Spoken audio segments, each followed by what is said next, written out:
औज़ुबिल्लाहिमिनश्शैतानिर्रजीम बिस्मिल्लाहिर्रहमानिर्रहीम। अज़ीज़ तलबा अस्सलामु अलैकुम। उम्मीद करती हूँ कि आप सब खैरियत से होंगे। हम अपने तदरीसी सिलसिला को आगे बढ़ाते हैं। आज हमारा तदरीसी सिलसिला नंबर 19 है। तारीख़ 5 अगस्त 2020 ईस्वी और दिन बुध। आज हम करेंगे सबक अदब की अहमियत। इसका खुलासा लिखेंगे आप रजिस्टर पर और इसके साथ साथ तशरीह इक़्तिबास भी करेंगे। अल्लाह पाक से दुआ है कि वो हमारे इल्म में इजाफ़ा फरमाए, आमीन। सबसे पहले हम खुलासा देखते हैं। सबक का खुलासा उसका लब्बे लुबाब होता है जिसमें आपने कलीदी अल्फाज लिखने होते हैं। सबसे पहले आपने सबक का उन्वान लिखना है। सबक का उन्वान क्या है? अदब की अहमियत। दाएं तरफ लिखा खुलासा, खुलासा की हेडिंग दी। आगे लिखना शुरू करेंगे। अदब अरबी ज़ुबान का लफ्ज़ है जिसके मायने आदात और तर्ज अमल के हैं। कदीम तरीन मफ़हूम में इसे सुन्नत के मुतरादिफ समझा जाता था। वक्त गुजरने के साथ साथ इस लफ्ज़ के मायने में तब्दीलियाँ आती गईं। लफ्ज़ अदब दो मायनों में इस्तेमाल होता है, एक इज़्ज़त के लिए और दूसरा मुताले के लिए। अदब तख्लीकी ज़ुबान से वजूद में आता है।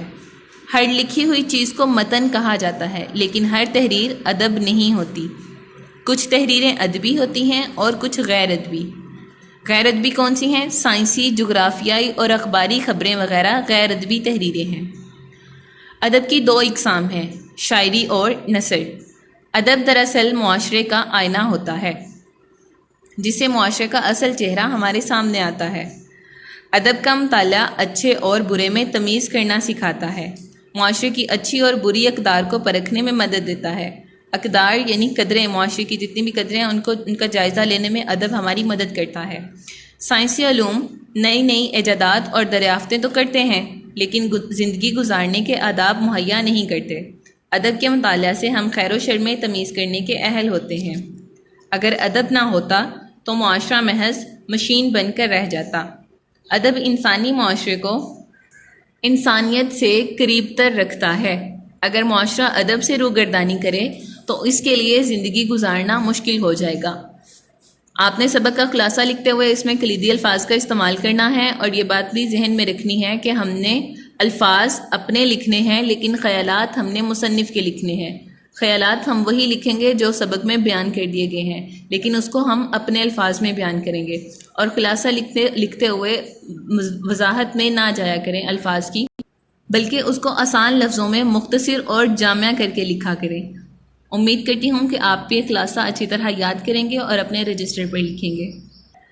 खुलासे के साथ हमने तशरीह इक़्तिबास करनी थी। तशरीह इक़्तिबास के मुतालिक आप जानते हैं कि अगर सवाल में लिखा हो कि हमने सियाक़-व-सबाक़ लिखते हुए इक़्तिबास की तशरीह करनी है, तब हम अलग से हेडिंग बनाकर सियाक़-व-सबाक़ लिखते हैं। लेकिन अगर सवाल में मौजूद सियाक़-व-सबाक़ का नहीं पूछा गया या सियाक़-व-सबाक़ का नहीं कहा गया तो हम सियाक़-व-सबाक़ नहीं लिखेंगे, बल्कि तशरीह लिखते हुए ही सियाक़-व-सबाक़ थोड़ा सा बयान करेंगे।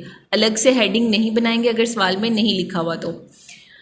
अब इक़्तिबास के लिए पैराग्राफ है। अदब इंसानी मुआशरे में बेहतरीन इक़दार की पासदारी की ज़मानत है। यहाँ से लेकर तो इस दुनिया में सुकून से ज़िंदगी बसर करना दुश्वार हो जाएगा, यहाँ तक। अब इक़्तिबास, सबसे पहले आपने इक़्तिबास का हवाला देना है। हमने इक़्तिबास लिखा था अदब इंसानी, यहाँ से लेकर हम डॉट्स के साथ वाज़ह करेंगे कि ये पैराग्राफ आगे चल रहा है और आखिर में हम आखिरी अल्फाज चंद लिखेंगे कि इस दुनिया में सुकून से ज़िंदगी गुजारना दुश्वार हो जाएगा, यहाँ तक। इसके बाद हम हेडिंग लिखेंगे ख़त कशीदा अल्फाज के मायने। ख़त कशीदा अल्फाज के मायने में हम दरमियान में लाइन लगाएंगे, एक तरफ अल्फाज लिखेंगे, दूसरी तरफ उसके मायने लिखने हैं। जितने भी अल्फाज में ख़त कशीदा होंगे उन सब अल्फाज के हमने मायने लिखने हैं। ख़त कशीदा अल्फाज के मायने के बाद हम सियाक़-व-सबाक़ की हेडिंग लिखेंगे।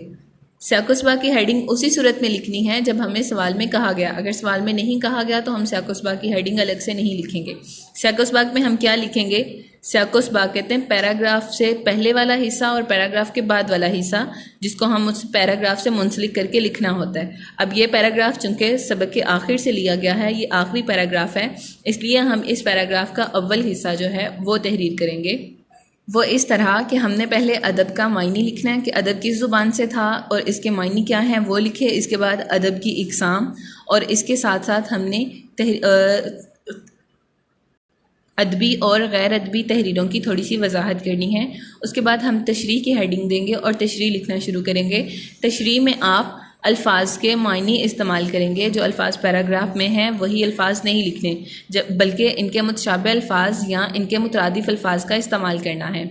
पैराग्राफ एक बार पढ़ रही हूँ और अल्फाज के मायने बता रही हूँ, तशरीह आप इंशाल्लाह ख़ुद करेंगे। अदब इंसानी माशरे में बेहतरीन इक़दार की पासदारी की ज़मानत है। कदर की जमा है इक़दार, पासदारी की ज़मानत, ज़मानत कहते हैं ज़िम्मेदारी को। अदब के मुताला से हम खैर और शर, खैर यानी भलाई और शर यानी बुराई में तमीज़ करने के, तमीज़ का मतलब है फ़र्क करने के अहल, अहल का मतलब होता है काबिल, और माशरती तकाज़ों को समझते हुए बेहतरीन ज़िंदगी गुजारने के असूल से आगाह होते हैं। अगर अदब ना हो तो माशरा महज मशीनी अंदाज इख्तियार कर ले और ज़िंदगी की आम खुशियाँ इंसान से दूर हो जाएँ। अल्लामा इकबाल ने इसी हवाले से कहा है, अब जब आप तशरीह लिखेंगे तो तशरीह में इस शेर को नहीं लिखेंगे, बल्कि इस शेर को आप इसकी तशरीह लिखेंगे। तशरीह लिखते हुए शेर को नहीं लिखना। इस पैराग्राफ में चूँकि शेर भी आया हुआ है तो आपने शेर नहीं लिखना, बस बल्कि इस शेर को अपने अल्फाज में इसकी वजाहत करनी है दिल के लिए मौत मशीनों की हुकूमत, एहसास मुरव्वत को कुचल देते हैं आलात। एहसास मुरव्वत यानी मोहब्बत करने के एहसासात, कुचल देना यानी ख़त्म कर देना। आलात आला की जमा है। आलात वैसे हथियार को कहा जाता है, लेकिन यहाँ पर इससे मुराद है मशीनें। अदब इंसानी माशरे को इंसानियत से नज़दीक तर रखता है, माशरा और इंसानी ज़िंदगी के बाकी और सलामत रहने का ज़ामिन है। अगर इंसानी माशरा अदब से रूगर्दानी इख्तियार करे, रूगर्दानी कहते हैं मुँह मोड़ने को। अगर माशरा अदब से रूगर्दानी करता है तो इंसान के लिए इस दुनिया में सुकून से ज़िंदगी बसर करना दुश्वार हो जाएगा। आपने इस पैराग्राफ की तशरीह करनी है और खुलासे को अच्छी तरह याद करना है। दोनों सवालात को आपने अपने रजिस्टर पर लिखना है। पहले याद करें और फिर ज़ुबानी तहरीर करें। उम्मीद करती हूँ कि आप अपने घर का काम मुकम्मल करेंगे इंशाअल्लाह। फ़िमानिल्लाह।